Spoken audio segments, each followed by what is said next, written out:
Winasak ng sarili kong asawa at matalik na kaibigan ng aking buhay habang ako ay nakakulong sa upuang may gulong. Ninakawan nila ako ng kayamanan, karangalan at kakayahang maglakad. Ngunit sa likod ng kanilang halahak sa ibabaw ng aking peking libingan, isang bagong Sebastian ang babangon mula sa abo ng pagtataksil upang bawiin ang lahat. Magagawa ko bang magpatawad kung ang bawat tibok ng puso ko ay sumisigaw ng hustisya? Huwag mong kalimutan, Gavin, na pansamantala lang ang pagtiis ko sa lumpong yan. Kaunting pikit mata na lang mapapasa atin na rin ang lahat ng ari-arya ng mga Alcantara. Ang boses na iyon, ang boses na bawat umaga ay bumubulong ng mga salitang punang ang paglalambing sa kanyang tainga, ay tila isang malamig na palaso na bumaon ng malalim sa dibdib ni Sebastian. Sa loob ng tahimik na silid-aklatan nakaupo si Sebastian sa kanyang wheelchair. Hawak ng kanyang mga kamay ang isang berdeng sweater na gawa sa makapal na lana na ayon kay Bianca ay pinagpuyatan nitong itahi para sa kanya upang hindi lamigin ang kanyang mga walang buhay na binti tuwing gabi. Sa tabi nito ay isang mamahaling kahon na naglalaman ng isang luxury watch, isang sorpresa para sa kanilang nalalapit na anibersaryo. Ngunit sa isang saglit, ang mainit na lana ng sweater ay tila naging mga tinik na sumusugat sa kanyang balat. Ang kanyang lalamunan ay biglang nangatog, tila napuno ng mga basag na bubog na pumipilig sa bawat daloy ng kanyang hininga. Ang kanyang mga daliri ay nawala ng lakas at ang mamahaling kahon ng relos ay dahan-dahang nadulas mula sa kanyang kandungan, bumagsak sa makapal na karpet nang walang kahit anong ingay. Ang kanyang mga binti na dati ng pabigat sa kanyang buhay, ngayon ay tila isang malaking angkla na humihila sa kanya pababa sa isang madilim at walang hanggang kalaliman ng pagtataksil. Ito ba ang kabayaran sa bawat patak ng pagmamahal na inilaan ko sa kanya? Isang buhay na nakakulong sa kasinungalingan habang ang sarili kong asawa ay naghihintay lamang sa aking libing.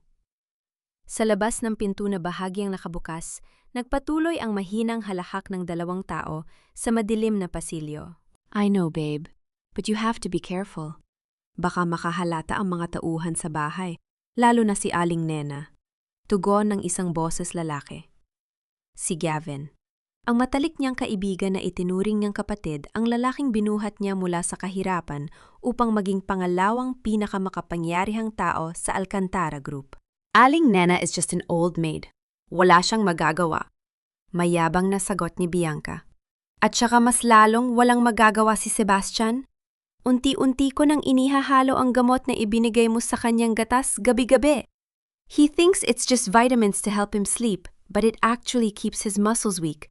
He's completely helpless, Gavin. Good. Dahil kapag natapos na ang transaksyon sa yate sa susunod na linggo, walang magtataka kung bakit hindi siya nakaligtas sa sunog. A disabled man trapped in a burning boat? It's a perfect accident, sabi ni Gavin na may kasamang malamig na tawa na tila nagmula sa impyerno. Nanginig ang buong katawan ni Sebastian. Ang kanyang puso ay tumitibok ng napakabilis, tila gustong sumabog sa kanyang dibdib. Ngunit, ang kanyang bibig ay nanatiling tikom. Ang sakit ng pagtataksil ay lumika ng isang malaking pader ng yelo sa kanyang lalamunan. Gusto niyang sumigaw.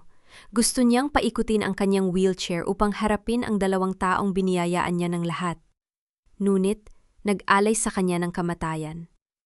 Ngunit alam niyang sa kanyang kasalukuyang kalagayan, ang bawat padalos-dalos na kilos ay nangangahulugan ng kanyang sariling katapusan. Narinig niya ang marahang yabag ng mga paa na papalapit sa pintuan ng silid-aklatan. Kailangan niya magtago.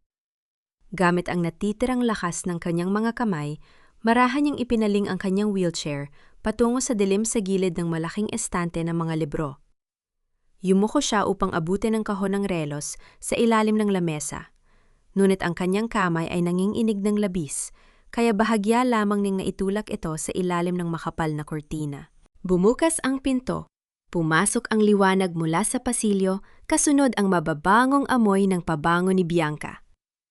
Sweetheart, are you still awake? Masuyong tawag ni Bianca. Ang kanyang muka ay puno ng wad na pag-aalala. Ang kanyang mga mata ay nagnaninging sa ilalim ng liwanag. Pumikit si Sebastian. Pinilit na pakalmahin ang kanyang paghinga, nagkukunwaring natutulog sa kanyang upuan. Naramdaman niya ang paglapit ng asawa. Ang malamig na kamay ni Bianca ay dahan-dahang humawak sa kanyang balikat bago marahang hinaplos ang kanyang buhok. Ang haplos na dati ay nagbibigay sa kanya ng kapayapaan, na yon ay tila gumagapang nauud sa kanyang balat.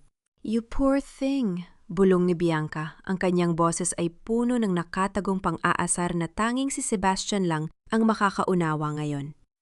"Napakasakit sigurong maging ganito, di ba? Isang pabigat sa lahat. But don't worry, malapit na kitang po, layain sa hirap mo." Dumilat si Sebastian ng dahan-dahan, pinilit na magmukhang bagong gising at walang alam. "Bianca, ikaw pala." "Yes, sweetheart. Bakit dito ka natulog? Sabi ko naman sa'yo, don't strain yourself. Napakahirap mag-alaga ng asawang katulad mo, but I still do it because I love you so much." Sabi ni Bianca habang inaayos ang kumot sa kanyang mga binti. Ang bawat salita niya ay tila isang kutsil, yun na dahan-dahang pumupunit sa natitirang karangalan ni Sebastian. "Salamat, Bianca. Pasensya ka na kung madalas ako maging pabigat sa'yo." Pilit na sagot ni Sebastian. Ang kanyang boses ay paos, halos hindi lumabas sa kanyang tuyong labi. "Inumin mo na ang gatas mo na inihanda ko sa tabi ng kama mo mamaya, ha? Para masarap ang tulog mo?" Sabi ni Bianca na may matamis na ngiti bago tumalikod at lumabas ng silid. Nang tuluyang sumara ang pinto, naiwan si Sebastian sa muling pagbabalik ng dilim. Ang gatas na binanggit ni Bianca ay tila isang baso ng lason na naghihintay sa kanya. Napatingin siya sa ilalim ng lamesa kung saan niya itinago ang kahon ng relos. Ngunit sa kanyang pagkagulat, wala doon ang kahon. Taming ang bakas lamang ng karpet ang naroon. May kumuha ba nito habang siya ay nagkukunwaring natutulog? O may iba pang nakasaksi sa kanyang lihim na pag-iyak? Bago pa niya masagot ang sariling katanungan, narinig niya ang tatlong marahang ketok sa pinto ng silid-aklatan. Hindi ito ang magaan at magalang na ketok ni Aling Nena. Ito ay mabigat, direkta at puno ng awtoridad. Bumukas ang pinto nang walang pahintulot. Isang matangkad na anino ang tumayo sa may pinto, anhawak ang isang baso ng alak. Si Gavin. "Sebastian, kaibigan?" Masiglang bati ni Gavin habang dahan-dahang lumalapit sa kanyang wheelchair sa dilim. "Narinig kong hindi ka pa raw natutulog. Gusto ko lang sanang pag-usapan natin ang tungkol sa kumpanya at ang tungkol sa asawa mo." Napakasakit mabuhay. Sa ilalim ng iisang bubong kasama ang mga taong bawat ni E.T. ay may dalang lason at bawat yakap ay nagpapabilis ng iyong kamatayan. Ang katotohanan ito ay tila isang mabigat na pader na pumipigil sa bawat paghinga ni Sebastian habang nakatitig sa anino ni Gavin na papalapit sa kanya sa madilim na silid-aklatan. "Sebastian, kaibigan?" Masiglang bati ni Gavin habang dahan-dahang lumalapit sa kanyang wheelchair. "Narinig kong hindi ka pa raw natutulog. Gusto ko lang sanang pag-usapan natin ang tungkol sa kumpanya at ang tungkol sa asawa mo." Pinilit ni Sebastian na panatilihing walang emosyon ang kanyang mukha, kahit na ang bawat ugat sa kanyang katawan ay sumisigaw sa galit. Lihim niyang ipinasok ang kanyang nanginginig na mga kamay sa ilalim ng makapal na kumot na nakatakip sa kanyang mga binti, upang hindi mapansin ng kaaway ang kanyang takot at pang-ininig. "Gabi na, Gavin. Bakit hindi na lang natin pag-usapan yan sa opisina bukas?" Mahinahong sagot ni Sebastian habang iniiwas ang kanyang tingin upang hindi mabasa ni Gavin ang put sa kanyang mga mata. "Well, mas mabuti na ang maaga, di ba, sabi kasi ni Bianca? Parang madalas ka raw mapag-isa nitong mga nakaraang araw." Sabi ni Gavin habang dahan-dahang naglalakad pabalik-balik sa likod ng lamesa ni Sebastian. Tumingin si Gavin sa sahig, tila may hinahanap na kakaiba. Kinabahan si Sebastian. Naalala niya ang luxury watch na nabitawan niya kanina na dahan-dahan niyang itinulak sa ilalim ng makapal na kortina. Kung mapapansin niyo ni Gavin, malalaman itong gising siya at narinig ang kanilang pag-uusap ni Bianca. "Medyo masama lang ang pakiramdam ko, Gavin. Ang mga binti ko, mas sumasakit sila kapag malamig ang panahon." Pagsisinungaling ni Sebastian na pinatitigas ang kanyang boses upang maging kapani-paniwala. Tumingin si Gavin sa kanya may malamig at mapanuring titig bago dahan-dahang uminom ng alak mula sa kanyang baso. I see. Don't worry kaibigan, malapit nang matapos ang paghihirap mo. Magpahinga ka na. Nang tuluyang lumabas si Gavin at sumara ang pinto, nakahinga ng maluwag si Sebastian. Ngunit alam niyang ito pa lang ang simula ng isang mahaba at mapanganib na laro para sa kanyang buhay. Kinabukasan, pumasok si Aling Nena sa kanyang silid upang magdala ng maligamgam na tubig para sa kanyang paglilinis. Nang masigurong walang tao sa pasilyo, mabilis na nilak ni Sebastian ang pinto. Aling Nena, kailangan natin mag-usap. Pabulong na pakiusap ni Sebastian habang nangangatog ang kanyang boses. Bakit anak? May, masakit ba sa'yo? Gusto mo bang tawagan ko ang doktor? Nag-aalalang tanong ng matandang katulong habang ibinababa ang palanggana sa lamesa. Ibinunyad ni Sebastian ang lahat ng kanyang narinig kagabi, ang pagtataksil ni Bianca at Gavin, ang pagsira sa preno ng kanyang kotse. Taon na ang nakalilipas ang unti-unting paglason sa kanya gamit ang gatas, at ang plano nilang patayin siya sa yate sa susunod na linggo. Nabitawan ni Aling Nena ang hawak na bimpo. Ang kanyang mga kamay ay napunta sa kanyang bibig upang pigilan ang isang malakas na iyak. Ang mga luha ay mabilis na dinaloy sa kanyang kulubot na mga pisngi habang napaluhod sa tabi ng wheelchair ni Sebastian. Diyos ko, Sebastian. Paano nila nagawa ito sa'yo? Ang kumpanyang itinayo ng ama mo, ang buhay mo? Mga hayop sila. Hikbi ng matanda habang mahigpit na hawak ang malamig na kamay ng kanyang alaga. Napakasama ng puso nila. Wala silang utang na loob. Aling Nena, pakiusap, huwag kang umiyak ng malakas. Pagpapakalma ni Sebastian habang pinupunasan ang mga luha ng matanda. Kailangan nating magpanggap na walang alam. Kung mapapansin nila na may alam tayo, baka hindi na ako umabot sa susunod na linggo. Hinding-hindi kita iiwan, anak. Kahit mamatay ako, poprotektahan kita. Pang-ako ko yan sa namayapa mong ina bago siya pumanaw.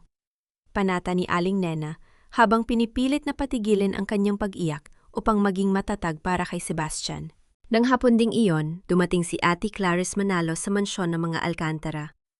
Kilala si Clarice bilang tapat at matapang na abogado ng pamilya Alcantara mula pa sa panahon ng ama ni Sebastian. Sinalubong siya ni Bianca na mayuwad na kabait. Ngunit, humiling si Clarice na talakayin ang ilang personal na trust fund ni Sebastian sa Harden upang makalanghap ng sariwang hangin ang may sakit.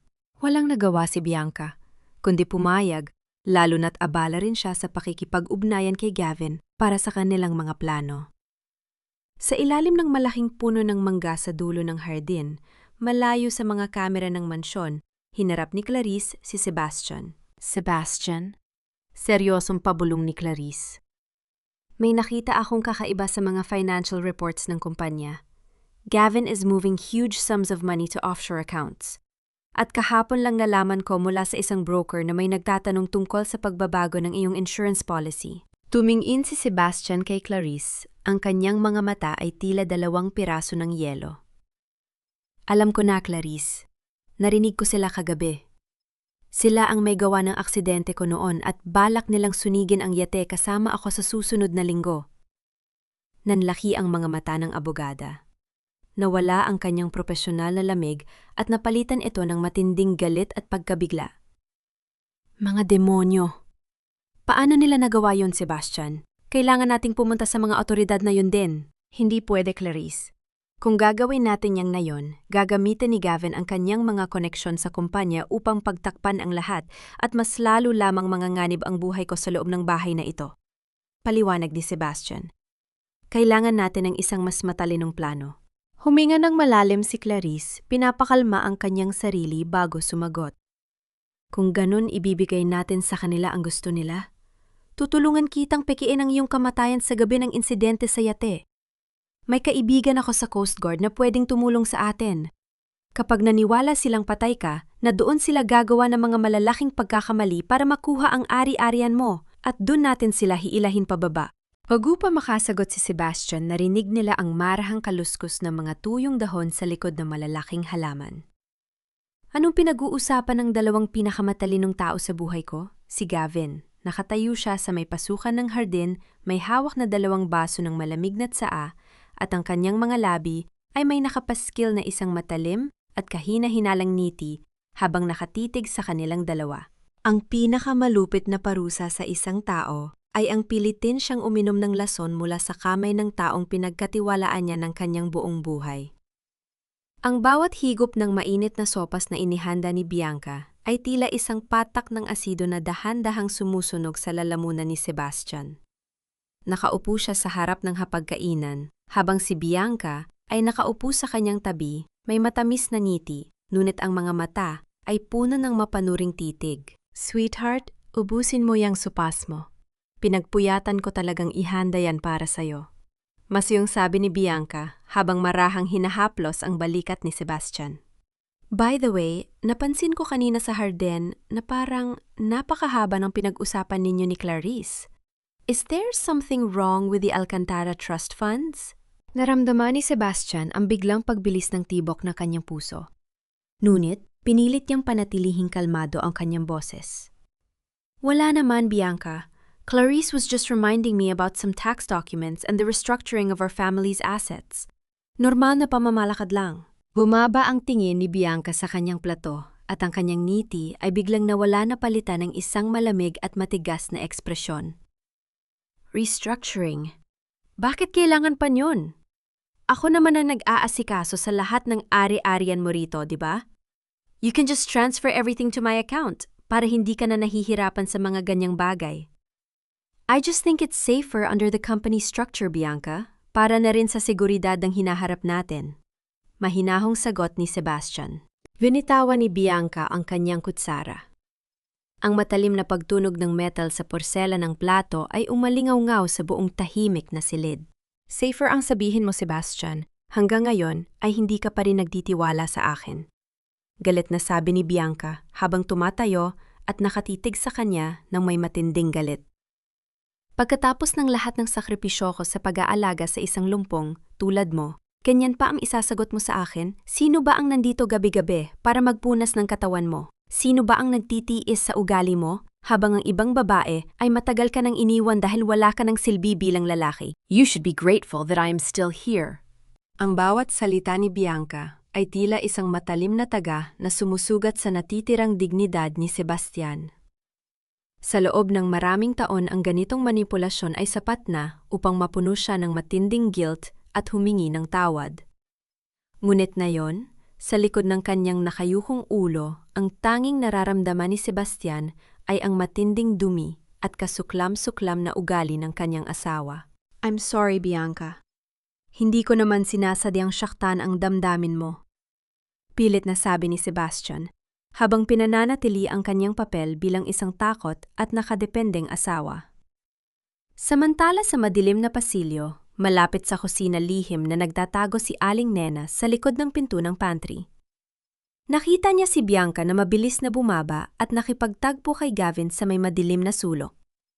Nakuha mo ba ang susi? Bulong ni Gavin habang hawak ang mga braso ni Bianca. Oo, ginamit ko yung pag-aaway namin sa hapunan upang makuha ito sa kanyang drawer habang natataranta siya sa guilt. Sabi ni Bianca habang inilalabas ang isang maliit na tansong, susi ang susi ng safe box ni Sebastian. Buksan mo na ang safe at kunin ang lahat na kailangan bago ang susunod na linggo. Nanginginig ang buong katawan ni Aling Nena sa kanyang nakita. Mabilis siyang umakyat upang ibalita ito kay Sebastian. Sa pamamagitan ng lihim na tawag sa telpon o na inihanda ni Clarice para sa kanila. Sebastian, nakuha na nila ang susi ng safe box mo. Nag-aalalang balita ni Clarice sa kabilang linya nang tawagan siya ni Sebastian. Kailangan na nating bilisan ang plano. Everything is ready on my side. The trust funds have been legally secured. Once the accident happens, they won't be able to touch a single cent without my authorization, which they will never get. Salamat, Clarice. Ngunit nararamdaman ko na unti-unti na akong nanghihina. Sabi ni Sebastian, habang hawak ang kanyang dibdib na tila may kakaibang bigat matapos inumin ang gatas na ibinigay sa kanya ni Bianca kanina. Ang gamot na inihahalo niya sa gatas ko, mas lumalakas na ang epekto nito. Huwag mo nang inumin ang lahat ng ibinibigay niya, Sebastian. Pakiusap, mag-ingat ka. Babala ni Clarice bago ibaba ang telpono. Naiwan si Sebastian na mag-isa sa kanyang silid sa ilalim ng malamig na liwanag ng buwan. Ang kanyang puso ay tumitibok sa isang magulo at masakit na ritmo. Ang kanyang dibdib ay sumikip ng labis at ang kanyang hininga ay naging mababaw. Napagtanto niya na kung hindi siya kikilos ngayon, hindi na siya aabot sa gabi ng aksidente sa yate. Papatayin siya ng sarili niyang asawa sa loob mismo ng kanyang silid. Upang pakalmahin ang kanyang sarili, tumitig si Sebastian sa malaking salamin ng kanyang cabinet na nasa tapat ng kanyang kama. Sa pamamagitan ng refleksyon ng salamin, nakita niya ang dahan-dahang pagbuka ng pinto ng kanyang silid. Pumasok si Bianca ng walang tunog. Wala siyang dalang gatas o pagkain. Sa ilalim ng malamig na liwanag ng buwan, nakita ni Sebastian ang kislap ng isang maliit na syringe na may karayang nahawak ng asawa, habang ang mukha nito ay walang kahit anong emosyon, tuluyang malamig at malupit na naglalakad patungo sa kanyang direksyon habang siya ay nakahiga at hindi makagalaw. May mga pagkakataon na kailangan mong hayaang mamatay ang iyong lumang sarili sa gitna ng apoy upang mahanap ang tanging paraan kung paano muling mabuhay ng malaya. Upang makaligtas sa syringe na hawak ni Bianca noon gabi, bago ang biyahe pinilit ni Sebastian na magising at dumaing ng matinding ubo na naging dahilan upang mabilis na itago ng asawa ang karayom sa kanyang likuan at magkunwaring binabantayan lamang ang kanyang pagtulog. Ang muntik ng kamatayang yon ang nagpatibay sa pasya ni Sebastian na kailangan na niyang isagawa ang plano ni Clarice nang walang pag-aalinlangan. Kinabukasan, ang langit sa ibabaw ng Manila Bay ay binalot ng makakapal at maiitim na ulap-tanda ng isang malakas na bagyong dumarating. Tinitigan ni Sebastian ang mansyon ng mga Alcantara mula sa bintana ng sasakyan. Alam niyang ito na ang huling gabi na makikita niya ang bahay na ito bilang isang biktima. Mula sa pintuan, nakatayo si Aling Nena, tahimik na lumuluha habang hawak ang kanyang krus taimtim na nanalangin para sa kaligtasan ng kanyang alaga. Sweetheart, are you excited? Pinaloob ko talaga ang buong yate para sa anibersaryo natin kahit medyo masama ang panahon. It's our special night. Masayang sabi ni Bianca habang nakaupo sa tabi niya sa loob ng sasakyan. Ang kanyang boses ay puno ng kasabikan, ngunit ang kanyang mga mata ay walang kahit anong init ng pagmamahal. Oo, Bianca, maraming salamat sa lahat ng pag-ahanda mo, sagot ni Sebastian, habang pinipilit na huwag ipakita ang matinding puot na nararamdaman. Nang makasakay sila sa yate, inilagay ni Bianca si Sebastian sa loob ng master cabin sa ilalim ng deck. Ang hangin sa labas ay nagsimulang lumakas at ang mga alon ay marahas na humahampas sa katawan ng yate. Pagkalipas ng ilang oras sa gitna ng dagat, biglang namatay ang mga ilaw at tumigil ang tunog ng makina. Pumasok si Bianca sa cabin, may hawak na flashlight at kunwaring natataranta. Sweetheart, nagkaproblema ang makina. Lumalakas ang bagyo sa labas. I need to go up to the deck and check with the captain. Dito ka lang sa kama ha? Huwag kang aalis. Hindi mo naman kaya? Hindi na naghintay ng sagot si Bianca. Mabilis siyang lumabas at isinara ang pinto. Narinig ni Sebastian ang matalim na pag-click ng lock mula sa labas. Sinadya ni Bianca na i-lock ang pinto. Iniwan siya ng sarili niyang asawa upang mamatay sa gitna ng bagyo. Pagkalipas ng ilang minuto, ang amoy ng usok ay nagsimulang pumasok sa ilalim ng pinto. Nagkaroon ng sunog sa makina ng yate, isang planadong sunog na inayos ni Gavin.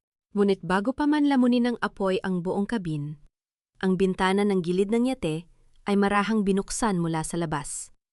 Lumitaw ang mukha ni Clarice, kasunod ang dalawang lalaking nakasuot ng pangsalba na damit mula sa Coast Guard na kanyang kinuha.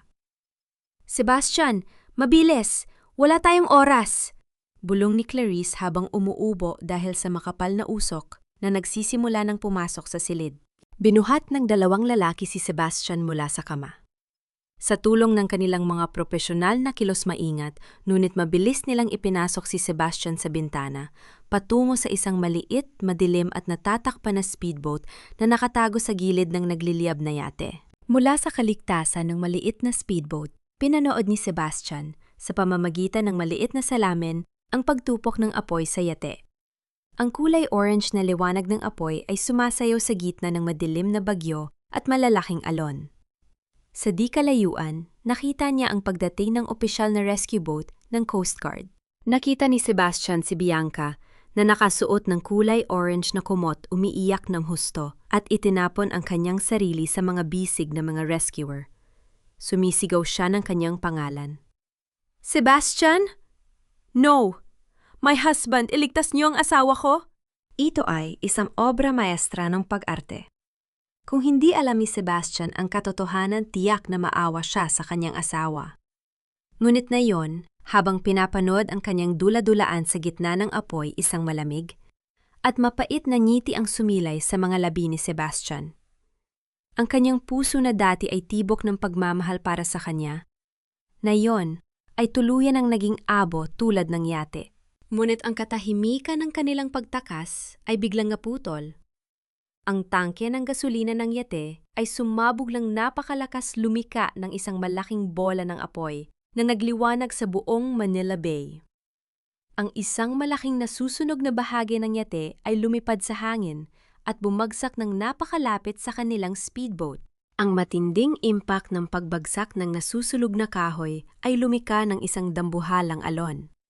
Ang speedboat ay marahas na tumagilid dahilan upang matapon si Sebastian mula sa kanyang upuan patungo sa sahig.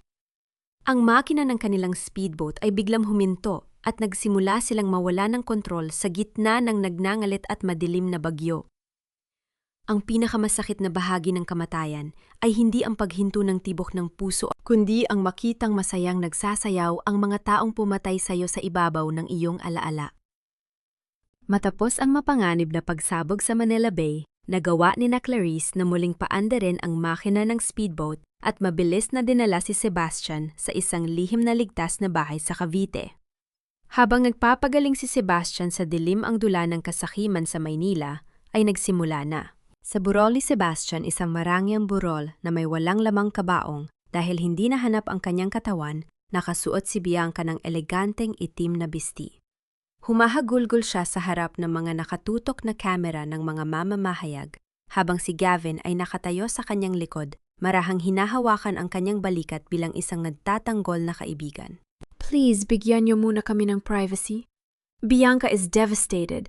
Hindi pa niya kayang tanggapin ang marahas na pagkawala ni Sebastian, sabi ni Gavin sa mga reporter na may seryoso at malungkot na muka. Ngunit nang tuluyang umalis ang mga mamamahayag at sumara ang pinto ng silid, mabilis na pinunasan ni Bianca ang kanyang mga luha. Ang kanyang muka ay biglang naging tuyo at malamig. Gavin, kailangan na nating pirmahan ang mga papeles para sa insurance at sa paglilipat ng shares bukas. I don't want any delays. Utos ni Bianca habang inaayos ang kanyang buhok sa harap ng salamin. Huwag kang magnet-alala, babe.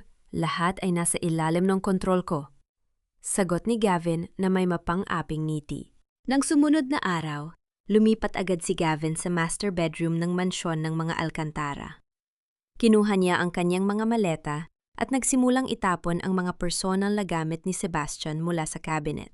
Itapon mo lahat ng basurang yan, utos ni Gavin sa isang katulong habang tinuturo ang mga orthopedic shoes at mga paboritong libro ni Sebastian. Kinuha rin niya ang isang nakakuadrong larawan ng kasal ni na Sebastian at Bianca at itinapon ito sa sahig na naging dahilan ng pagkakabasag ng salamin nito sa semento. Hindi na napigilan ni Aling Nena ang kanyang sarili nang makita ang kawalan ng respeto sa kanyang alaga. Pumasok siya sa silid at hinarap ang dalawa. Gavin, Bianca, paano niyo nagagawa ito? Wala pang isang linggo mula nang mamatay si Sebastian. Wala ba kayong natitirang kaunting respeto para sa kanyang alaala? Sigaw ng matanda habang nanginginig ang kanyang boses sa matinding galit. Humarap si Bianca sa kanya. Ang kanyang mga mata ay nagniningning sa galit at paghamak. Respeto para sa isang lumpo na walang ibang ginawa kundi pabigatin ang buhay ko sa loob ng maraming taon, at sino ka ba para sumigaw sa akin sa sarili kong bahay, matandang katulong? Bianca, dito ako tumanda. Dito ko ibinigay ang buong buhay ko sa pamilya Alcantara. Iturin mo naman akong tao. Pagmamakaawa ni Aling Nena.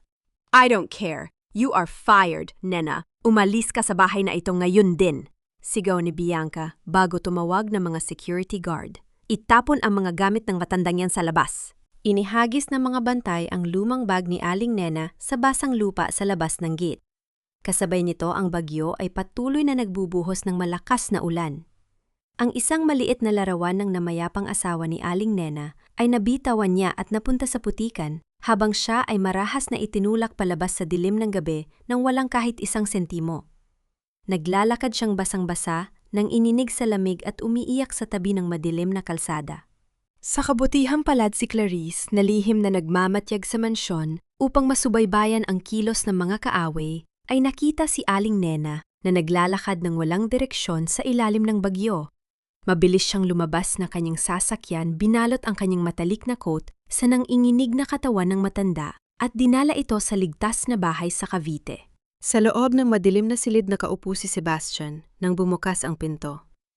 Pumasok si Clarice na inaalalayan si Aling Nena na basang-basa na mumutla at halos hindi na makahakbang dahil sa labis na lamig at panghihina.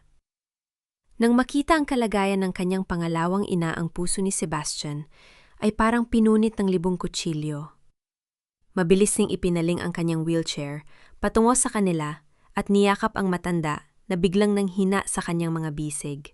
Ano? Tinapon nila ang mga gamit ko. Pinalayas nila ako sa ulan, hikbi ni Aling Nena habang nanginginig ang kanyang buong katawan sa tindi ng lamig. Ang mga mata ni Sebastian ay biglang namula sa galit at ang kanyang mga panga ay nagtagis ng may matinding pot. Ang huling bakas ng pag-aalinlangan at awa sa kanyang puso para kay Bianca ay tuluyan nang nawala. Hush, Aling Nena, tahana! Bulong ni Sebastian habang mahigpit na hawak ang malamig na kamay ng matanda. Pangako ko sa'yo, ibabalik ko sa kanila ang bawat patak ng ulan at bawat sakit na ibinigay nila sa'yo ngayon. Nang 100 beses. Hindi na sila magtatagumpay. Ngunit ang katahimikan ng gabi sa loob ng ligtas na bahay ay biglang naputol.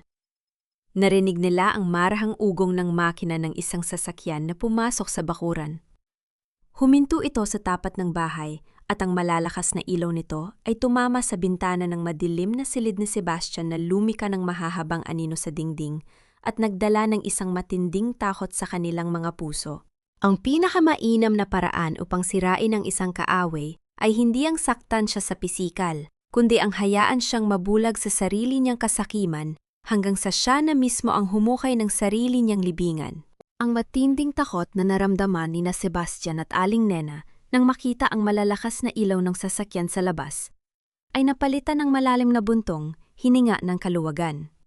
Ang dumating ay ang pinagkakatiwalaang IT technician ni Clarice na naghatid ng mga kagamitang pang-teknolohiya at nag-set up ng mga lihim na camera feed mula sa mansyon at opisina ng mga Alcantara. Sa loob ng madilim na silid ng ligtas na bahay nakatitig si Sebastian sa 3 malalaking screen ng laptop.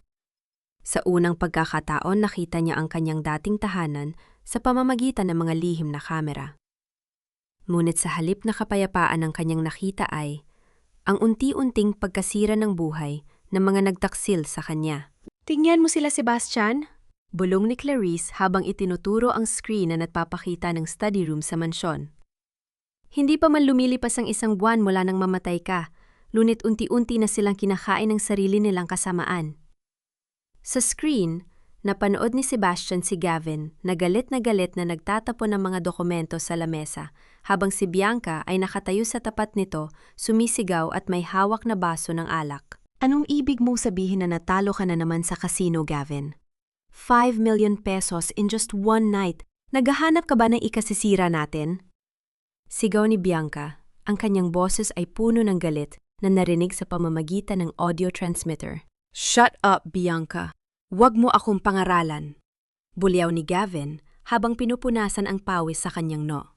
Naghigpit ang mga nagpapautang sa Macau. Nagbabanta na sila sa buhay ko kung hindi ko mababayaran ang utang ko sa susunod na linggo, ilalantad nila ang lahat ng transaksyon natin tungkol sa insurance ni Sebastian. You idiot! Nagtiis ako sa lumpong yon ng maraming taon para lang makuha ang pera tapos na yon ay itatapon mo lang sa sugal. Sigaw ni Bianca bago marahas na lumabas ng silid. Isang malamig at walang awang ning iti ang sumilay sa mga labi ni Sebastian habang pinapanood ang tagpong yon. Ang kanyang dating matalik na kaibigan at asawa ay unti-unti nang nagiging mga aso na nagkakaragat dahil sa pera. Ito na ang pagkakataon natin, Sebastian. Seryosong sabi ni Clarice. Desperado na si Gavin. Kailangan na natin siyang bigyan ng pay na hindi niya matatanggihan. Ano ang plano, Clarice? Tanong ni Sebastian habang nakatitig pa rin sa screen kung saan naiwang nag-iisa si Gavin na nakasabunot sa sariling buhok. Nag-set up ako ng isang dummy investment company sa Singapore. Paliwanag ni Clarice. Mag-aalok kami sa Alcantara Group ng isang sapsapsan or merger. Mag-iiniksyon kami ng 50 million pesos na cash para isalba ang kumpanya. Ngunit sa ilalim ng maliliit na titik sa dulo ng kontrata ang Alcantara Group ay sasalo sa lahat ng lihim na utang ng dummy company na ito. At si Gavin ang tatayong personal guarantor. At dahil desperado na si Gavin na makuha ang 50 million para mabayaran ang mga manunuga sa Macau, pipirmahan niya ito nang hindi kumonsulta sa board of directors o kay Bianca. Dugtong ni Sebastian na mabilis na naintindihan ang matalinong bitag ng kanyang abogada. Kinabukasan sa kanyang opisina, natanggap ni Gavin ang lihim na email tungkol sa merger. Nang mabasa ang halagang 50 million pesos ang kanyang natatarantang mukha, ay biglang napalitan ng matinding kagalakan. 50 million. Ito na ang magliligtas sa akin. Bulong ni Gavin sa sarili habang mabilis na nag-type ng sagot upang tanggapin ang lihim na pakikipagpulong nang hindi man lang ipinapaalam kay Bianca. Habang pinapanood ni Sebastian ang tugon ni Gavin sa screen, ang katahimikan ng kanyang silid ay biglang naputol sa panginginig ng kanyang lumang personal na telepo no ang teleponong nakuha ni Clarice mula sa yate bago ito masunog. Ngunit pinanatiling aktibo sa isang pribadong linya. Isang hindi kilalang numero ang tumatawag. Nag-atubili si Sebastian, ngunit dahan-dahan niyang sinagot ang tawag. Nang ilagay niya ang telepono sa kanyang tainga, isang pamilyar at paos na boses ang narinig mula sa kabilang linya. Sebastian, alam kong humihinga ka pa. Ang pinakamabigat na tanikala sa mundo ay hindi gawa sa bakal, kundi sa mga kabutihang ipinahira mo sa taong walang ibang pangarap kundi ang makita kang bumagsak. Ang boses sa kabilang linya ng telpon ay hindi kay Gavin o kay Bianca. Ito ay si Inspector Santos, ang pinagkakatiwala ang kaibigan ni Clarice sa Coast Guard na tumulong sa kanilang ligtas na pagtakas. Sebastian Santos ito, pabulang nasabi ng opisyal. Safe ang linya. Gusto ko lang ibalita sa'yo na opisyal lang isinumate ni Bianca ang iyong death certificate sa munisipyo. Nagsisimula na silang magprose, so para makuha ang iyong mga ari-arian at insurance. Salamat, Santos. Ipagpatuloy mo lang ang pagbabantay sa kanila. Sagot ni Sebastian bago ibaba ang telepon. Habang nakatitig sa screen na nagpapakita ng opisina ni Gavin, naglakbay ang isipan ni Sebastian sa nakaraan. 10 taon na ang nakalilipas sa isang madilim at maulang gabi sa Tondo. Nakita niya si Gavin na binubugbog ng mga lokal na nagpapautang dahil sa 50,000 pisong utang. Si Sebastian ang nagbayad ng utang nito. Binihisan siya pinakain at binigyan ng mataas na posisyon sa Alcantara Group. Kaibigan, pamilya tayo. Tutulungan kita. Naalala ni Sebastian ang sarili niya mga salita noon. Isang malalim na buntong hininga ng matinding sakit ang lumabas sa kanyang dibdib. Ang kabutihang yan pala ang magiging dahilan ng kanyang sariling kapahamakan. Sa screen napanood ni Sebastian si Gavin na lasing hawak ang isang baso ng whiskey sa dating opisina ni Sebastian. Pumasok si Bianca na nakasuot ng isang mamahaling pulang bisti. Alam mo, Bianca, pagod na ako sa utang na loob na yan kay Sebastian. Sabi ni Gavin habang namumula ang mga mata sa kalasingan. Lahat ng tao sa kumpanya, sinasabi na utang ko lang sa kanya ang tagumpay ko. He looked down on me. Binigyan niya ako ng tulong para lang magmukha siyang santo sa harap ng lahat. Umupo si Bianca sa gilid ng lamesa. Masuyong hinawakan ang mukha ni Gavin. Huwag mo nang isipin yon, Gavin. Patay na ang banal mong kaibigan. Ang isipin natin ay kung paano natin makukuha ang 50 million mula sa Singaporean investor para matapos na ang lahat ng problema mo. Yes, babe. The Singaporean group sent the final draft of the merger, sabi ni Gavin habang nanginginig ang mga kamay na hawak ang baso. Kailangan ko na itong pirmahan bukas. Sign it, Gavin. Huwag ka nang mag-atubili, pagsang-ayan ni Bianca. Kapag nakuha natin ang pera, babayaran natin ang mga utang mo sa kasino, ibebenta natin ang mga natitirang shares at lilipad na tayo papuntang Amerika.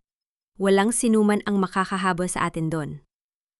Pumasok si Clarice sa silid ni Sebastian, dala ang pisikal na folder ng kasunduan ng sapsapsan mula sa Aegis Holdings, ang kanilang dummy company. The contract has been delivered, Sebastian. Sabi ni Clarice na may malamig na seryosong mukha.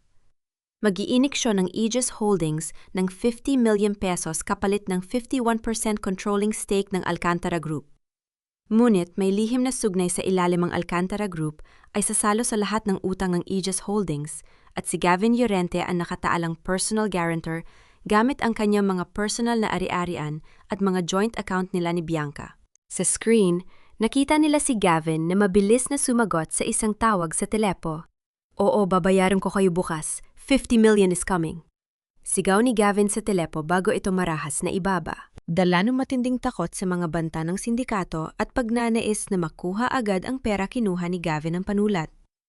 Hindi niya binuksan ang appendix at hindi niya binasa ang maliliit na titik sa dulo ng dokumento. Sa loob ng ilang segundo, mabilis niyang isinulat ang kanyang lagda sa ibabaw ng lin, Gavin Llorente Guarantor. Napanood ito ni Sebastian na may kasamang matinding pighati, ngunit may kasamang kapanatagan ng loob. Ang sarili mong kasakiman ang pumirma sa sarili mong hatol, Gavin, bulong ni Sebastian sa dilim. Ngunit ang katahimikan ay muling naputol nang makatanggap si Clarice ng isang bagong email mula sa kanyang lihim na contact sa insurance company. Binuksan niya ito at ang kanyang mukha ay biglang binalot ng matinding pagkagulat. Sebastian, tignan mo ito, sabi ni Clarice habang ipinapakita ang screen ng kanyang laptop. Ito ay isang kopya ng binagong life insurance policy ni Sebastian. Pagkatapos ng kanyang kamatayan, isinumit ni Bianca ang dokumento upang kunin ang doble ng halaga ng insurance dahil hindi nahanap ang kanyang katawan. Ngunit ang ikinagulat ni na Clarice at Sebastian ay ang digital na lagda ni Bianca sa ilalim ng pagbabagong ito ay nilagdaan niya 2 linggo bago pa man mangyari ang aksidente sa yate. Isang malinaw at hindi maitatanging katibayan na binalak na talaga nila siyang patayin noon pa man. Ang pinakamalaking multo na magpapahirap sa'yo gabi-gabi ay hindi ang kaluluwa ng namayapa, kundi ang sarili mong konsensya na unti-unting pumapatay sa iyong kapayapaan. Sa loob ng master bedroom ng mansyon, na mga Alcantara nakaupo si Bianca, sa harap ng kanyang mamahaling tokador, sinusubukang pakalmahin ang sarili sa pamamagitan ng pag-aayos ng kanyang mga alahas. Ngunit ang bawat sulok ng silid ay tila nagpaparamdam sa kanya ng isang malamig at hindi maipaliwanag na presensya. Isang marahang katok sa pinto ang pumutol sa kanyang pag-iisip. Pumasok ang isang bagong katul, dala ang isang maliit na kahon na nakabalot sa pulang pelos. Ma'am Bianca, may nag-iwan po ng pakete sa labas ng gate para sa inyo. Walang nakasulat na pangalan na nagpadala, sabi ng katul, bago marahang ibaba ang kahon sa lamesa at lumabas. Dahan-dahang binuksan ni Bianca ang kahon. Nang makita ang laman nito, ang kanyang muka ay nawalan ng kulay at ang kanyang mga kamay ay marahas na nanginginig. Sa loob ng kahon ay ang gintong luxury watch na binili ni Sebastian para sa kanilang anibersaryo. Ang relos na nabitawan ni Sebastian sa silid-aklatan bago ang kanyang kamatayan. Ang salamin ng relos ay basag-basag at ang mga kamay nito ay nakaturo sa eksaktong oras na 11:45 ng gabi, ang eksaktong oras ng sumabog ang yate sa Manila Bay. Hindi. Paano ito nangyari? It can't be. Dinala niya ito sa yate? Bulong ni Bianca habang marahas na naitulak ang kahon sa sahig. Ang kanyang puso ay tumitibok sa isang mabilis at natatakot na ritmo. Natataranta niyang kinuha ang kanyang telpon at tinawagan si Gavin. Sa opisina ng Alcantara Group, nagtatago si Gavin sa loob ng kanyang silid. Sa labas ng kanyang pinto, maririnig ang mainit na pagtatalo ng kanyang sekretarya at ng 2 lalaking may malalaking katawan na naghanap sa kanya para sa kanyang mga utang sa kasino. Gavin, sagutan mo ang telepo! Sigaw ni Bianca nang sa wakas ay sagutin ito ni Gavin. Bianca, not now. May mga naghanap sa akin sa opisina. Pabulong na bulyaw ni Gavin habang pinupunasan ang pawis sa kanyang muka. No? Gavin, kailangan mong pumunta rito sa mansyon ngayon din. Natatakot na sigaw ni Bianca. Si Sebastian, may nagpadala ng relos niya. Ang relos na ibibigay niya sana sa akin sa anibersaryo namin. Sag ang salamin nito at nakaturo sa oras ng pagsabog ng yate. Ano? Baka nagkataon lang yan, Bianca. Huwag kang paranoid. I need to handle this situation first. Galit na, sabi ni Gavin, bago marahas na ibaba ang tawag. Nang gabi ring, iyan umuwi si Gavin sa mansyon na may amoy ng alak. Pagpasok pa lang niya sa pinto, mabilis siyang hinarap ni Bianca na hawak ang basag na relos. Tignan mo ito, Gavin. May nagmamasid ba sa atin? O baka naman buhay si Sebastian? Sigaw ni Bianca habang ipinapakita ang relos sa mukha ni Gavin. Buhay, nasisiraan ka na ba ng ulo? Bulyaw ni Gavin habang marahas na itinapon ang kanyang jacket sa sopa. Napanood nating dalawa ang pagsabog ng yate. Sinisira mo lang ang utak mo sa mga walang kwentong bagay habang ako halos mamatay na sa pag-iisip kung paano babayaran ang mga utang ko. Utang mo, Gavin. Magmula nang mamatay si Sebastian, puro malas na lang ang dinala mo sa buhay ko. You are useless. Sigaw ni Bianca, ang kanyangan mukha ay napuno ng matinding galit at paghamak. Mabilis na lumapit si Gavin at mahigpit na hinawakan ang braso ni Bianca hanggang sa dumaing ito sa sakit. Huwag mo ako masumbatan, Bianca. Kasama ka sa krimen na ito. Kung babagsak ako, isasama kita sa impyerno. Sa labas ng malaking gate ng mansyon, nakaparada ang isang madilim na sasakyan sa ilalim ng anino ng isang malaking puno ng acacia. Sa loob, nakaupo si Sebastian sa passenger seat, hawak ang isang binocular, habang si Clarice ang nasa driver's seat. Sa pamamagitan ng binocular, nakikita ni Sebastian ang maliwanag na bintana ng master bedroom. Nakikita niya ang anino ni Bianca na natataranta naglalakad pabalik-balik at hawak ang kanyang ulo sa loob ng silid. Walang kahit anong awa ang naramdaman ni Sebastian. Tanging ang isang malamig at kalkuladong hustisya ang namamayani sa kanyang puso. Natatakot ka na ba, Bianca? Pabulong na sabi ni Sebastian sa dilim ng sasakyan. Ito pa lang ang unang gabi ng iyong impyerno. Inilipat ni Sebastian ang kanyang binocular sa bintana ng study room. Nakita niya si Gavin na galit na nakikipag-usap sa telpon. Biglang tumigil si Gavin, lumakad patungo sa kanyang lamesa at binuksan ang drawer. Kinuha niya ang isang itim na baril. Napanood ni Sebastian ang marahang paghila ni Gavin sa bakal ng baril upang ihanda ang bala sa loob nito. Hawak ni Gavin ang baril ng napakahigpit habang ang kanyang mga mata ay puno ng desperasyon at ligaw na takot. Nangatog ang puso ni Sebastian sa nakita. Clarice? May baril si Gavin. Ang pinakamalalim na bitag ay hindi ang may matutulis na dulo, kundi ang 100 na puno ng ginto na ikaw mismo ang kusang lalakaran patungo sa iyong sariling pagkasira. Sa loob ng opisina ni Gavin ang hangin ay naging napakabigat. 3 lalaking may malalaking katawan mula sa sindikato ng sugal sa Macau ang pumasok nang walang pahintulot. Walang nilikang ingay ang kanilang pagpasok. Ngunit ang kanilang presensya ay sapat na upang mangatog ang mga tuhod ni Gavin. Lihim na pinanood ni Sebastian ang tagpong ito sa pamamagitan ng kamera. Hinawakan ng lider ng sindikato si Gavin sa kanyang kurbata at inilapit ang mukha nito sa kanya. Lorente, bukas ang huling araw. Kung wala pa ang 50 million pesos, hindi lang ang kumpanya mo ang kukunin namin. Ang pamilya mo, ang asawa mo, lahat kayo ay magbabayad sa dugo. Nang umalis ang mga lalaki, bumagsak si Gavin sa kanyang upuan hapong-hapo at nanginginig sa takot. Mabilis siyang umuwi sa mansyon upang harapin si Bianca. Bianca, kailangan nating ibenta ang mansyon at ang mga natitirang shares mo. Seryoso ang mga manunugal papatay nila ako. Pagmamakaawa ni Gavin habang hawak ang mga kamay ng asawa ni Sebastian. No, Gavin, nababaliw ka na ba? Sigaw ni Bianca habang marahas na binawi ang kanyang mga kamay. Ang mansyon na ito ang nag-iisang bagay na nagpapatunay na mayaman ako. Hindi ko ibinigay ang buhay ko sa isang lumpo ng maraming taon para lang ibigay ang bahay na ito sa mga utang mo. Gawan mo ng paraan sa kumpanya. Hindi ba't may sapsapsan o merger kayong pinag-uusapan? Sa mismong sandaling, yon uminig ang telepono ni Gavin. Ito ay si Ate Clarice Manalo. Gavin, may magandang balita ako, masiglang sabi ni Clarice sa kabilang linya. Inaprubahan na ng Aegis Holdings ang huling kasunduan para sa merger. Handa silang mag-iniksyon ng 50 million pesos na cash bukas ng umaga mismo sa pangkalahatang pulong ng mga stockholder. Ngunit kailangan ninyong pirmahan ni Bianca ang mga huling dokumento ng paglilipat ng kapangyarihan ngayong gabi upang maihanda ko ang lahat bukas. Nanlaki ang mga mata ni Gavin sa tuwa. Para siyang nakakita ng liwanag sa gitna ng dilim. Clarice, salamat, oo, pipirmahan namin ito ngayon din. Isend mo na ang mga dokumento. Mabilis na iprinto ni Gavin ang mga dokumento at dinala ito kay Bianca. Dala ng takot sa sindikato at mabilis na pagnanais na makuha ang pera. Hindi na binasa ni Bianca ang maliliit na titik sa ilalim ng kontrata. Kinuha niya ang panulat at mabilis na isinulat ang kanyang lagda sa ibabaw ng linya.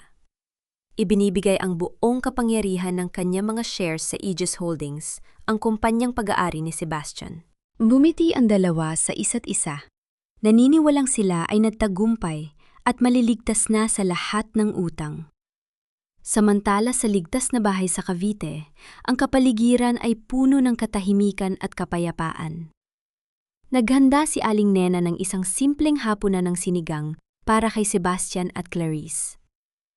Salamat sa pagkaing ito, Aling Nena, masayang sabi ni Sebastian habang marahang hinahawakan ang kamay ng matanda. Anak, nanalangin ako gabi-gabi. Nagabayan ka ng Panginoon bukas. Matatapos na ang paghihirap natin. Sabi ni Aling Nena habang pinupunasan ang luha ng kagalakan sa kanyang mga mata. Matatapos na, Aling Nena. Bukas ibabalik ko ang katarungan para sa ating lahat, sagot ni Sebastian na may matatag na determinasyon. Pagkatapos ng hapunan, pumasok si Sebastian sa kanyang silid. Tinitigan niya ang isang mamahaling suit na kulay charcoal gray na nakasabit sa kanyang cabinet. Hinawakan niya ang tela nito. Bukas, hindi siya papasok bilang isang biktima na nagmamakaawa ng pagmamahal, kundi bilang ang tunay na pinuno ng Alcantara Group. Ngunit ang katahimikan ng gabi ay biglang naputol nang pumasok si Clarice sa kanyang silid. Maputla ang kanyang mukha at nanginginig ang kanyang mga kamay na hawak ang telepono. Sebastian, may problema tayo! Pabulong na sabi ni Clarice, ang kanyang boses ay puno ng takot. Ipinakita niya ang screen ng telpon no kay Sebastian. Ito ay isang lihim na mensahe mula sa isang hindi kilalang numero. Alam kong hindi namatay si Sebastian Alcantara sa yate. Alam kong humihinga siya sa ligtas na bahay sa Cavite. Maghanda kayo ng 5 milyong piso bago ang pulong ng mga stockholder bukas. Kundi ay makakarating ang address na ito sa mga pulis at kay Bianca. Napatitig si Sebastian sa mensahe. Ang lambat na dahan-dahan niyang hinila ay biglang nahuli sa isang hindi inaasahang agos. Sino ang nakakaalam ng kanyang lihim sa gabi?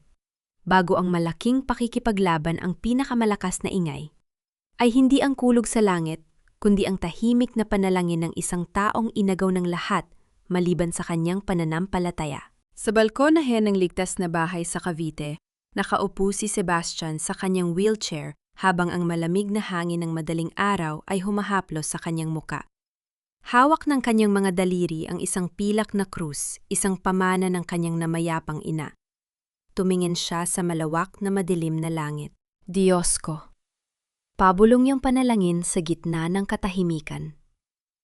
Huwag mo po akong hayaang mabulag ng galit. Ipagkaloob mo po sa akin ang katarungan hindi para sa paghihigan, kundi upang maibalik ang katotohanan at ang kapayapaan sa mga taong nagmamahal sa akin. Samantala sa master bedroom ng mansyon ng mga Alcantara sa Maynila, ang gabi ay puno ng takot para kay Bianca. Hindi siya makatulog. Bawat paggalaw ng kortina at bawat huni ng hangin sa labas ay nagdudulot sa kanya ng matinding kaba. Biglang naramdaman ni Bianca ang isang napakamalamig na hangin sa loob ng silid kahit na nakasara ang lahat ng mga bintana.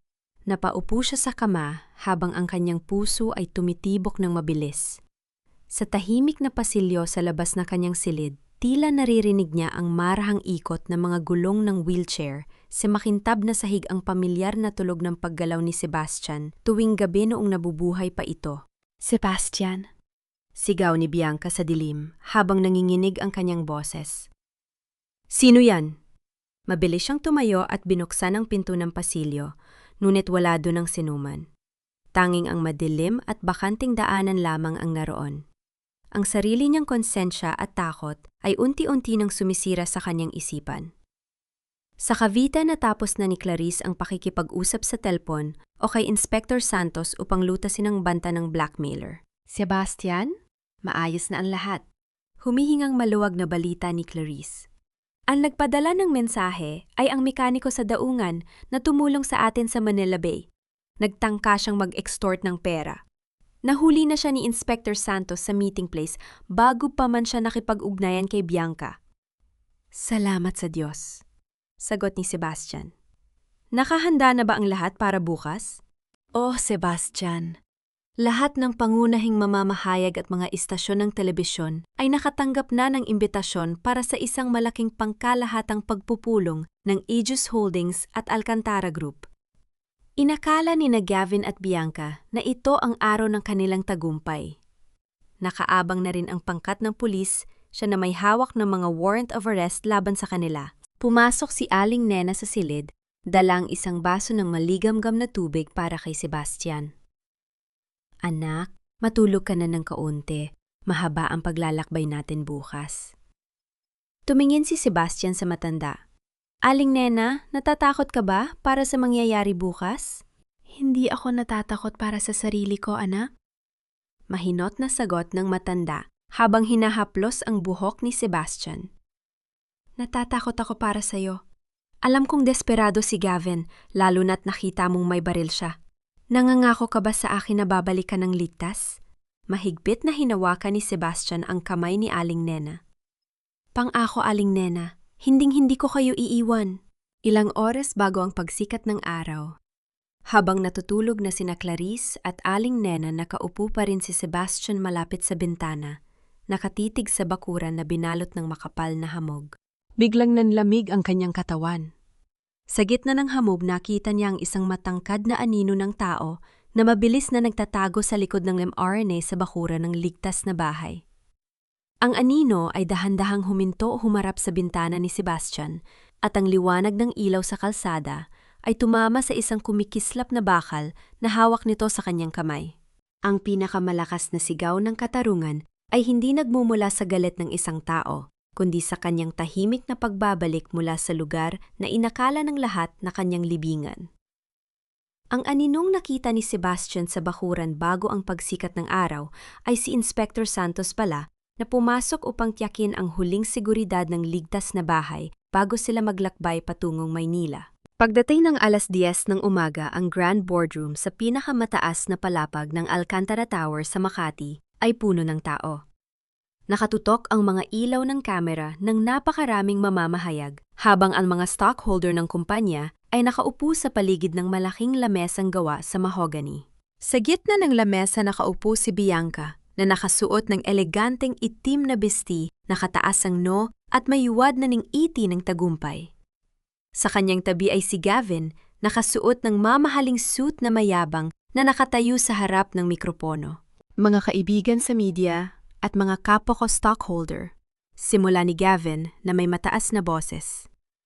"Ngayon ang simula ng isang bagong kabanata para sa Alcantara Group.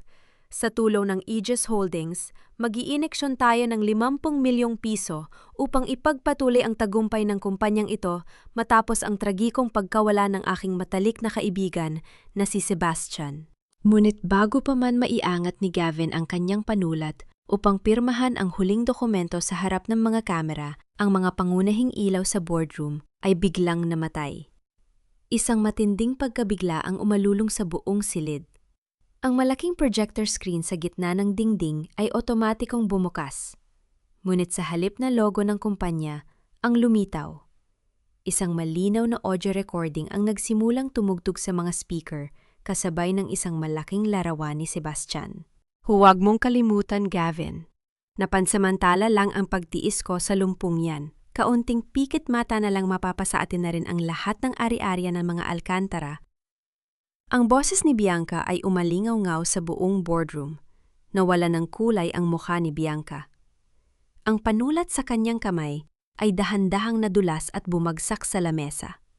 Sa mismong sandaling yon, ang dalawang malalaking pintuan sa likod ng boardroom ay dahan-dahang bumukas. Sa gitna ng napakatahimik na silid ang pamilyar at pantay na ikot ng mga gulong ng wheelchair sa makintab na sahig ay malinaw na narinig ng lahat.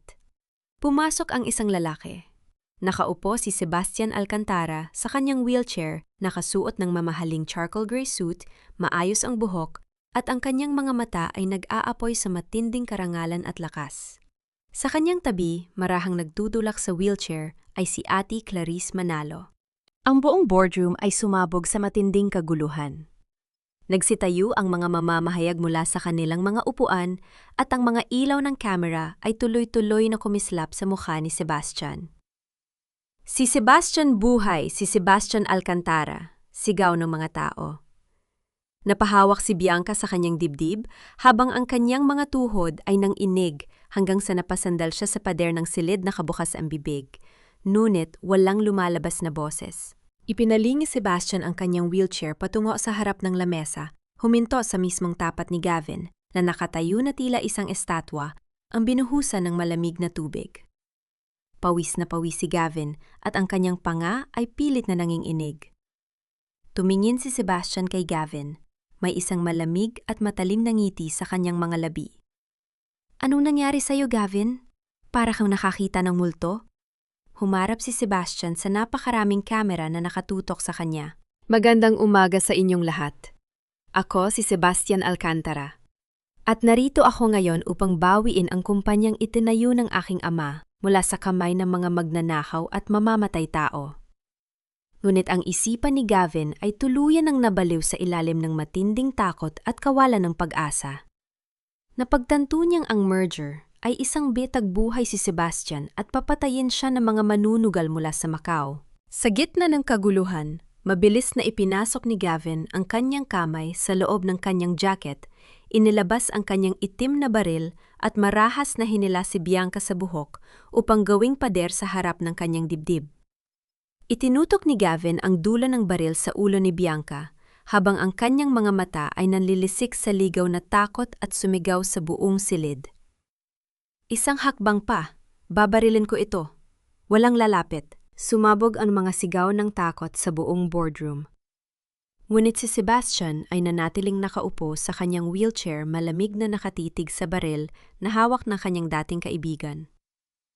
Ang totoong katarungan ay hindi nasusukat sa dami ng luhang ibinuhos ng nagkasala, kundi sa lalim ng katotohanang ibinunyag upang linisin ang pangalan ng walang kasalanan. Sa loob ng napakatahimik na boardroom, itinutok ni Gavin ang dulo ng kanyang baril sa ulo ni Bianca. Si Bianca ay nanginginig sa matinding takot, ang kanyang mga luha ay patuloy na dumaan sa kanyang pampaganda sa mukha. Bigyan niyo ako ng sasakyan at 10 milyong piso na cash, sigaw ni Gavin habang ang kanyang kamay ay marahas na nanginginig sa desperasyon. Kung hindi babarilin ko ang babaeng ito sa harap ninyong lahat, nakatitig lamang si Sebastian mula sa kanyang wheelchair. Ang kanyang mukha ay walang kahit anong bakas ng takot. Tiningnan niya si Gavin nang may malalim na awa at malamig na katarungan. Babarilin mo ang babaeng tumulong sa'yo na sirain ang buhay ko, Gavin. Mahinahong tanong ni Sebastian, ang kanyang boses ay umalingaw nang sa mga speaker ng silid. Sige, barilin mo. Dahil pareho lang kayong walang halaga sa akin ngayon. Pindot ni Clarice ang kanyang tablet at ang mga speaker sa buong boardroom ay muling naglabas ng audio recording mula sa kanilang nakaraan. Unti-unti ko nang inihahalo ang gamot sa gatas niya gabi-gabi. A disabled man trapped in a burning boat. It's a perfect accident. Nang marinig ng mga stockholder at mamamahayag ang malinaw na boses ni Bianca at Gavin na nagpaplano ng pagpatay, isang matinding sigaw na kasuklaman ang umalulong sa buong silid. Tuluyang nasira ang isipan ni Bianca. Nagsimula siyang sumikad at sikuhin ang braso ni Gavin. Bitawan mo ako, Gavin, hayop ka!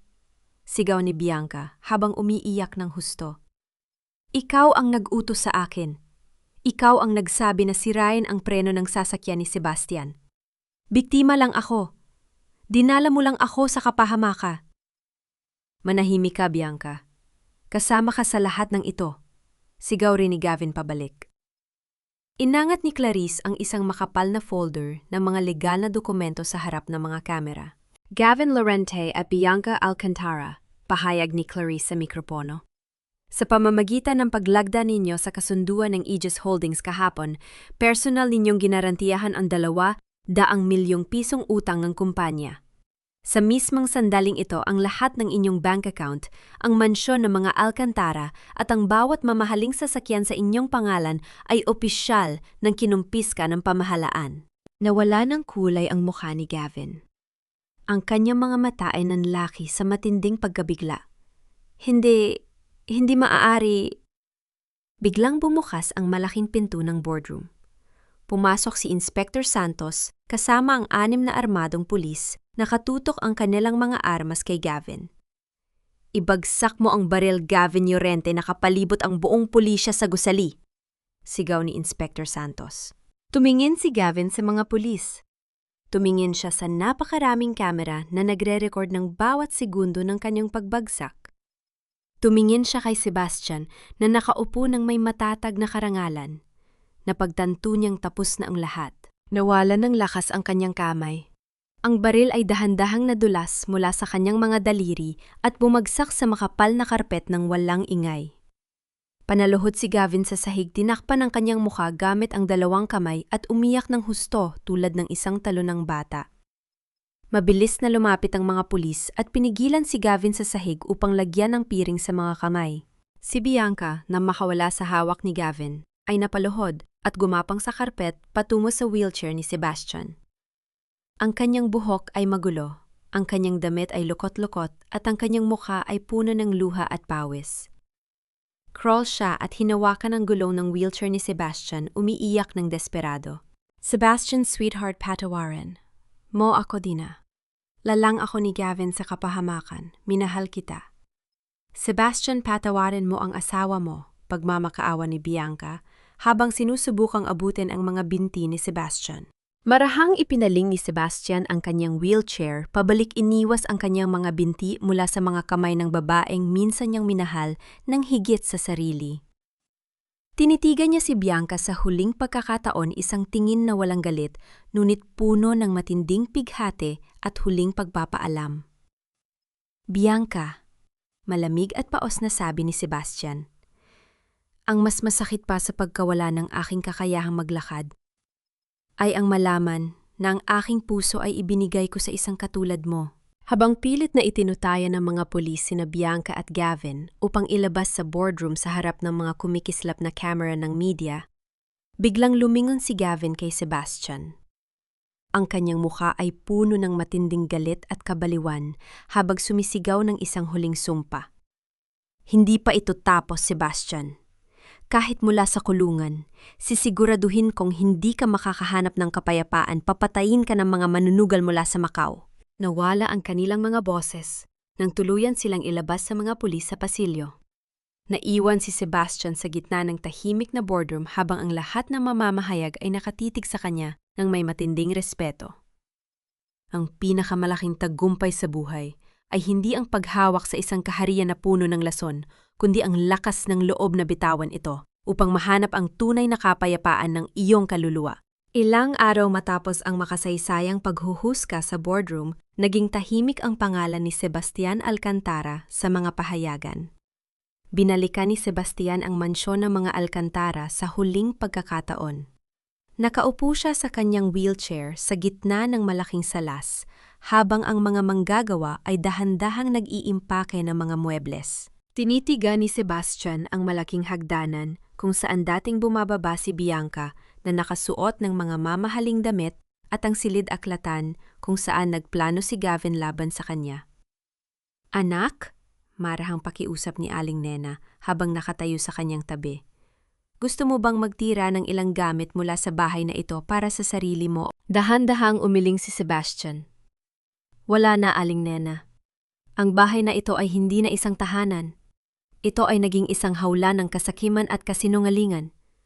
Ibenta ninyo ang lahat at ipamigay ang pera sa mga nangangailangan. Sa opisina ni Ate Clarice Manalo nung hapon ding yon, inilatag ng abogada ang 2 makapal na folder ng mga dokumento sa harap ni Sebastian. Sebastian, masuyong sabi ni Clarice. Naisa katuparan na ang pagbebenta ng Alcantara Group sa Fernandez Ethical Foundation. Makatatanggap ka ng 500 milyong piso mula sa bentahang ito. I-transfer mo ang 300 milyon para sa pagpapatayo ng Alcantara Rehabilitation Center sa Maynila para sa mga kapatid nating may kapansanan na walang kakayahang magpagamot, walang pag-aalinlangang utos ni Sebastian. At ang natitirang pera ay ilagay mo sa isang trust fund para sa mga tapat na empleyado na naglingkod sa aking ama. Numiti si Clarice na may matinding respeto sa kanyang mga mata. Napakalaki ng puso mo, Sebastian. Matutuwa ang iyong ama kung buhay pa siya. Biglang bumukas ang pinto ng opisina at pumasok ang 3 malalayong kamag-anak ni Sebastian, mga tiyahin at tiyuhin na hindi man lang siya binisita noong siya ay paralyzed pa. Sebastian, nababaliw ka na ba? Galit na sigaw ng kanyang tiya Teresita. Bakit mo ibinibenta ang kumpanya ng pamilya? Paano na ang aming mga natatanggap na porsyento dito? Tayo yumayaman. Dapat nang manatili sa Maynala at patakbuhin ang negosyo. Tinitigan sila ni Sebastian ng may malamig at matatag na karangalan na nagpatigil sa kanilang pagrereklamo. Taya Teresita. Mahinahong sabi ni Sebastian, ngunit ang bawat salita ay puno ng otoridad. Noong nakakulong ako sa upuang ito habang pinapainom ng lason ng sarili kong asawa, nasaan kayo?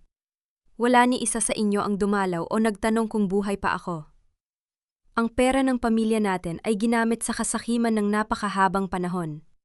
Ngayon, gagamitin ko ito para sa kabutihan. Tapos na ang usapan. Nawala nang masasabi ang kanyang mga kamag-anak at umalis na may matinding hiya at galit. Bago magdapit hapon, naka-impact na ang lahat ng personal na gamit ni Sebastian sa loob ng isang itim na van. Karamihan ay mga lumang photo album ng pamilya at mga paborito niyang libro. Si Clarice ang nagmamaneho, habang si Sebastian ay nakaupo sa passenger seat at si Aling Nena naman ay nasa likod. Iniwan nila ang maingay at sementadong lungsod ng Makati upang maglakbay patungo sa tahimik at baybaying lalawigan ng Batangas. Maraming salamat, Clarice, sa lahat ng sakripisyo mo para sa akin. Sabi ni Sebastian habang pinagmamasdan ang mga luntiang puno sa labas ng bintana. Lagi akong nandito para sa iyo, Sebastian. Sagot ni Clarice na may matamis na ngiti mula sa rearview mirror. Ngunit habang binabaybay ng kanilang van ang isang palikong kalsada sa kabundukan patungong Batangas, isang malaking 10-wheeler truck sa kanilang likuran ang biglang nagbukas ng malalakas na ilaw nito ng sunod-sunod. Ang bisina ng truck ay umalulong lang mahaba at marahas sa buong tahimik na kalsada. Tumingin si Clarice sa side mirror at biglang namutla ang kanyang muka. Sebastian, hindi humihinto ang truck sa likod natin. Nawalan ito ng preno. Ang dambuhalang truck ay mabilis na bumababa sa kalsada, diretsong patungo sa likuran ng kanilang van. Ang tunay na hilom ng puso ay hindi matatatpuan sa karangyaan ng lungsod, kundi sa simpleng yakap ng kalikasan at sa kabutihan ng mga taong walang hinihinging kapalit. Sa tulong ng mabilis na pagmamaneho ni Clarice, nagawa niyang ilihis ang van patungo sa isang pantaas na emergency ramp sa gilid ng kalsada na nagbigay daan upang mabilis na makalampas ang 10-wheeler truck na nawala ng preno. Ligtas silang nakatigil sa gilid ng daan habang ang kanilang mga puso ay mabilis na tumitibok sa pasasalamat sa Diyos sa panibagong buhay na ibinigay sa kanila. Pagdating ng hating gabi, nakarating din sila sa isang tahimik at payapang nayon ng mga ing-isda sa lalawigan ng Batangas. Pagkagising ni Sebastian, kinaumagahan ang amoy ng sariwang asin mula sa dagat at ang simoy ng hangin ay pumasok sa bintana ng kanyang silid sa isang simpleng bahay kubo na gawa sa kawayan at kahoy.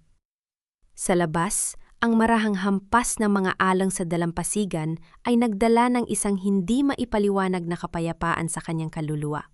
Gising na pala ang anak ko. Masayang bati ni Aling Nena habang naghahanda ng mainit na kape sa munting kusina. Tignan mo ang ganda ng dagat, Sebastian.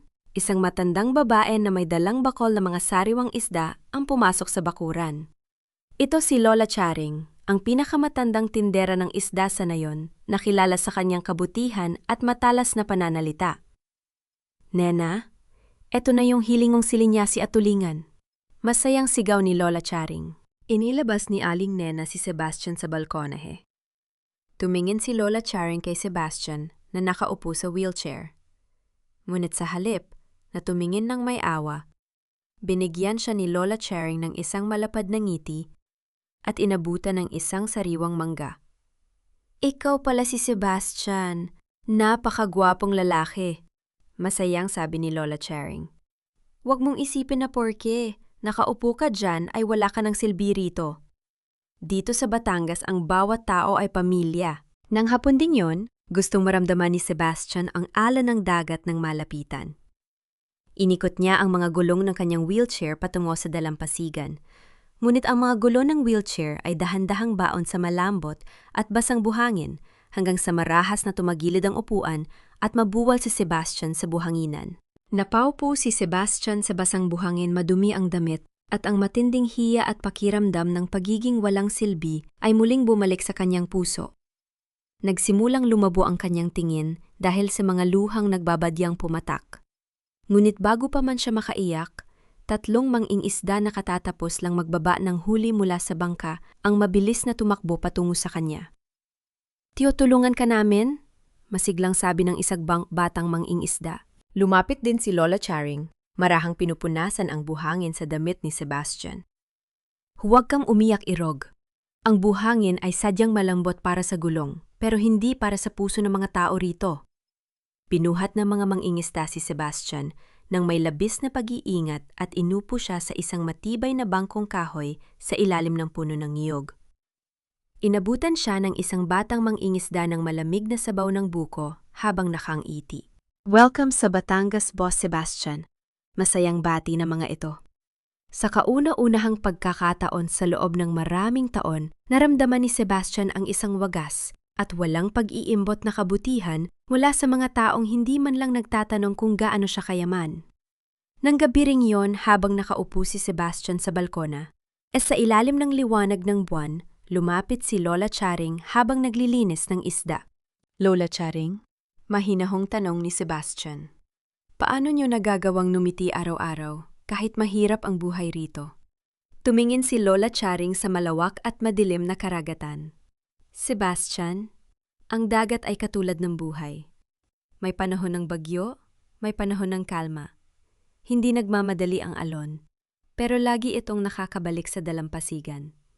Ang mahalaga, hindi mo kinankalalimutan na sa kabila ng malalaking alon, mananatili ang katatagan ng iyong puso."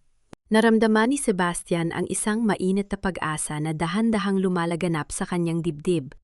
Habang nakatitig si Sebastian sa mga alon na nagniningning sa ilalim ng liwanag ng buwan, pagkaraan ng ilang oras, narinig niya ang marahang yabag ng mga paa sa basang buhangin.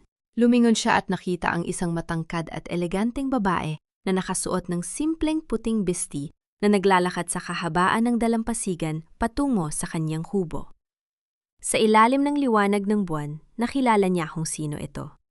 Ang kanyang hininga ay naputol sa kanyang lalamunan. Ang tunay na kalayaan ng puso ay hindi ang paglimot sa mga nasirang kahapon, kundi ang kakayahang magpatawad ng walang hinihiing kapalit upang buksan ang pintuan ng bagong pag-asa. Ang babaeng nakasusuot ng simpleng puting bisti na naglalakad sa ilalim ng liwanag ng buwan ay si Ate Clarice Manalo. Matapos ayusin ang mga natitirang legal na usapin sa Maynila, naglakbay siya patungong Batangas upang sundan si Sebastian. "Clarice?" mahinahong bati ni Sebastian habang lumalapit ang abogada sa kanyang wheelchair. "Sebastian?" Bumiti si Clarice habang ang kanyang buhok ay marahang itinutulak ng simoy ng hangin mula sa dagat. "Magandang balita ang dala ko mula sa Maynila. Opisyal nang nagbukas ang Alcantara Rehabilitation Center ngayon. Higit sa 100 mga kababayan nating may kapansanan ang natanggap para sa libreng gamot at therapy." Isang mainit na ngiti ang sumilay sa mga labi ni Sebastian.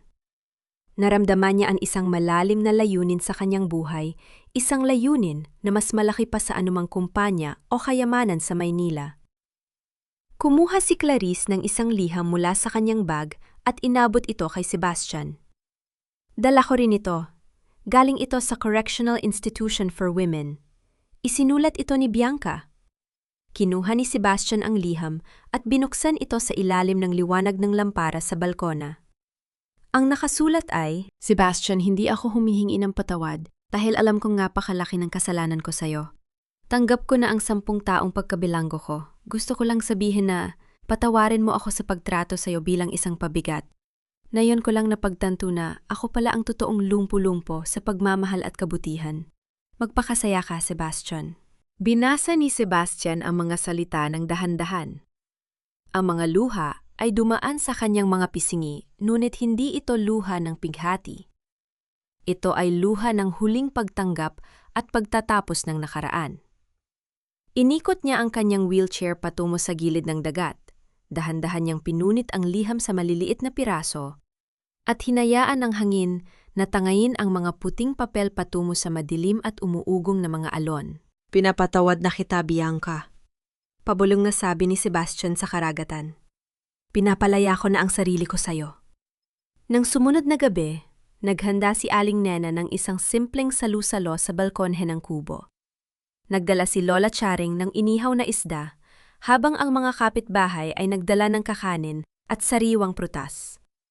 Nakaupo si Clarice sa tabi ni Sebastian, tumatawa sa mga nakatutuwang kwento ni Lola Charing tungkol sa kanyang kabataan.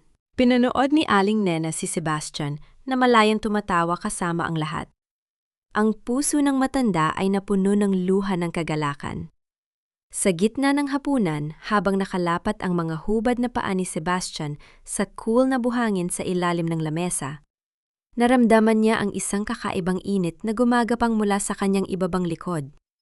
Biglang nagkaroon ng isang bahagya, ngunit malinaw na kiliti at paggalaw sa kanyang konang hinlalaki sa paa. Gumalaw ito muli. Natigil si Sebastian. Napasinghap siya sa pagkabigla at napatingin sa kanyang mga paa. Napansin ni Aling Nena ang kanyang reaksyon. Anak, anong nangyari? Tumingin si Sebastian sa matanda, ang kanyang mga mata ay puno ng luha ng pag-asa.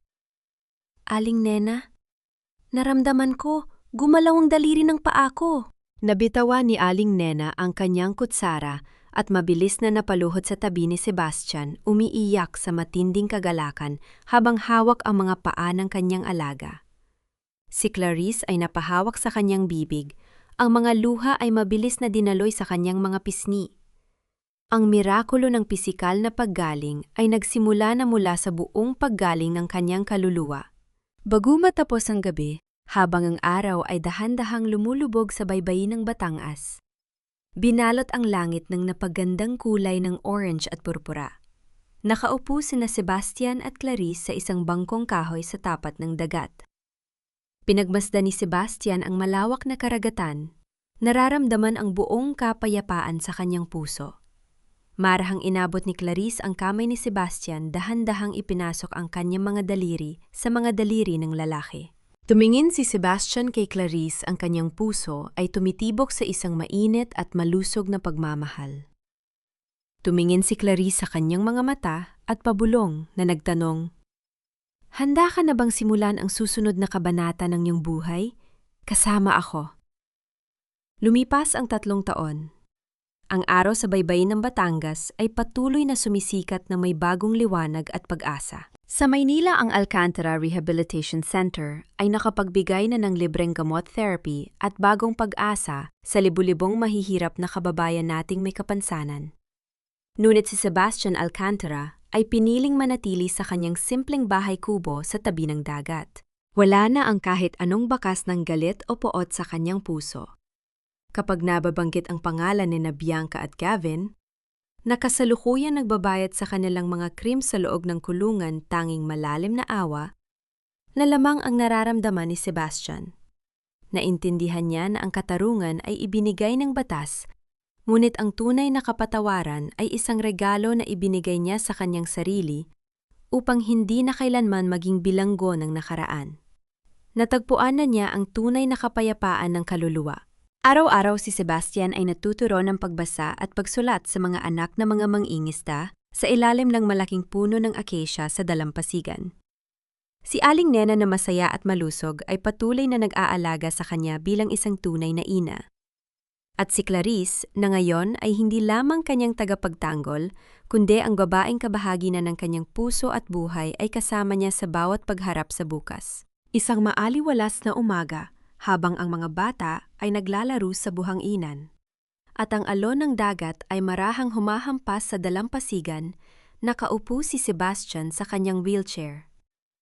Hawak ang dalawang bastong gawa sa matibay na kahoy na inukit ng mga manging-isda para sa kanya.